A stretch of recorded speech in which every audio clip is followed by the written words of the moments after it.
नाही, मला वाटतं की उद्धव ठाकरे यांनी अशी टीका करणं योग्य नाही आहे. घराणेशाहीवर टीका करताना त्यांनी आपल्या मुलालाही त्यांनी मंत्रिमंडळामध्ये घेतलं होतं, ते मुख्यमंत्री असतानाही त्यांनी लक्षात ठेवलं पाहिजे.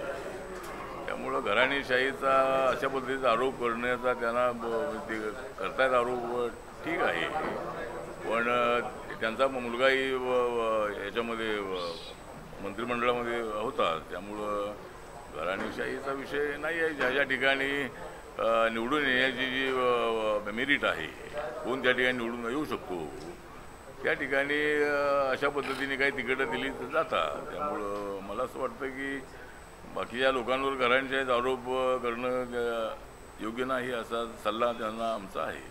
नितीश कुमार भाजपला सोडून गेले होते, ते पुन्हा भाजपा बरोबर आले. उद्धव ठाकरे सुद्धा सोडून गेले. ते जर उद्या येण्याची इच्छा असेल तर तुम्ही मध्यस्थी करा.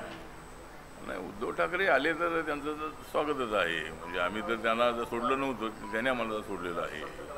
उद्धवजींनी आमच्यासोबत राहून सरकारमध्ये त्यांनी सुरुवातीला म्हणजे मॅन्डेट असाच होता, 105 जागा, 103 जागा BJPच्या, 2 जागा त्यामध्ये RPIच्या आहेत, त्या कमळावर आल्या होत्या. परंतु 2 जागा 5 जागा आम्हाला त्या दिल्या होत्या आणि आमचं सिम्बॉल नसल्यामुळं आम्ही कमळ घेऊन लढलो होतो.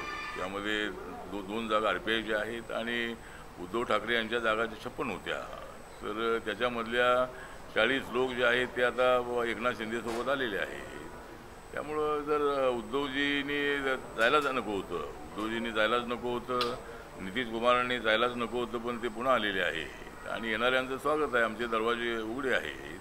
त्यामुळे उद्धवजी जर आले तर नक्की त्यांचं तर स्वागत आहे आणि त्यांनी एकट्याने राहून काही उपयोग नाही. सगळे आमदार इकडं आलेले आहेत.